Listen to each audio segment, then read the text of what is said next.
Hey everybody, Jake here, and today we're going to take this Jinhao X750 and change the nib. We're going to add a little bit of flex to it. Here is the nib it comes with and how it writes. Kind of boring. I believe they're leaning towards kind of a Western medium kind of style, most Jinhaos I've used. So we're going to take this and replace the nib with the Zebra G nib. These are used for manga and stuff like that, and here's how they write. A little bit thinner on the normal write, but when you push down just a little, you get some decent flex.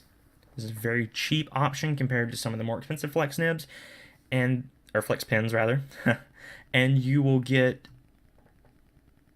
fairly decent flex results. I might have some flow issues due to the feed, we'll come back to that, but you can do this with any number 6 size nib.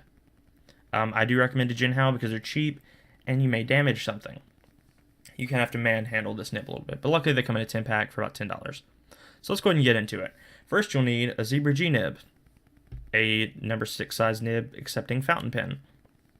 And here's a pack of nibs. You get them in a 10 pack for about $10 off Amazon or so, and you'll need some pliers.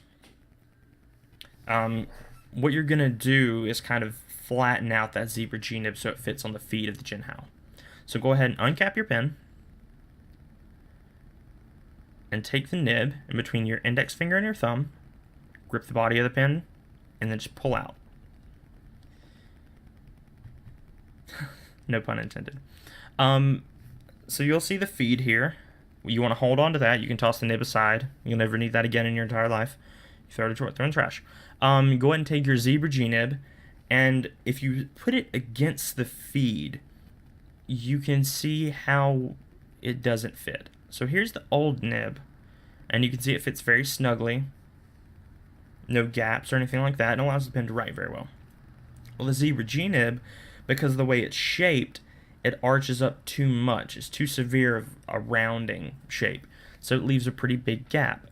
So what we want to do is flatten that nib out so that it fits better on the feed, but not over flatten it so that it still fits in the pen.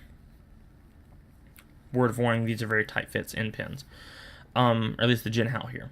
So go ahead and take your nib, take your pliers, and you want to kind of go over the width of the nib and lightly squeeze down. Don't apply too much pressure. You don't want to break your pliers or this nib, more likely.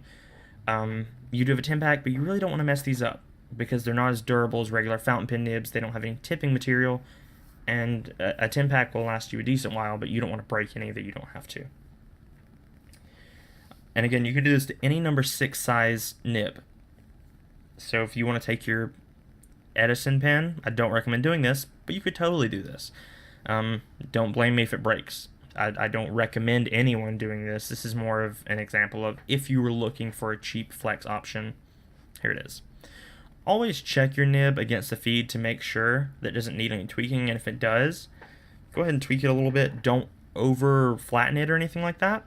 You really don't want to break these, like I said, and they're a lot harder to get back to their normal shape than it is to flatten it. Once you have a good fit, you can go ahead and slide it into the pen. There's a notch on the bottom of the feed and a notch on a part of the pen to line them up, and you want to press down pretty hard to get it all the way in there.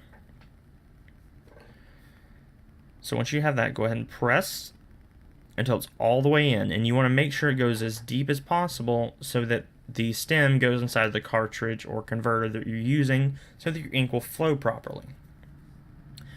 Once that's good to go and you have ink in it, you can go ahead and try writing. Again, these don't have tipping material, they're going to be scratchier and won't be as durable, but it gives you a pretty cool effect for a pretty cheap price. So here's a quick writing sample, just kind of everyday writing with this pen now. You can see there's a little flex, and you have to be careful when you're flexing this pen. Again, the feed will not keep up extremely well, and it may result in some railroading, which can ruin your beautiful calligraphy style writing or whatever you're trying to do. And you can pick up calligraphy nibs in a holder fairly cheap as well, but if you're already into fountain pens and you just want to test it out, this is a good option. If you guys like this video, just let me know. I may try to do a few more pen tutorial-ish things. Thanks for tuning in. Don't forget to like, comment, and subscribe. Keep an eye out for some more videos coming up. Might have some diversity. And if you do choose to do this, try it on a basic cheat pen first. Thanks, guys. Bye.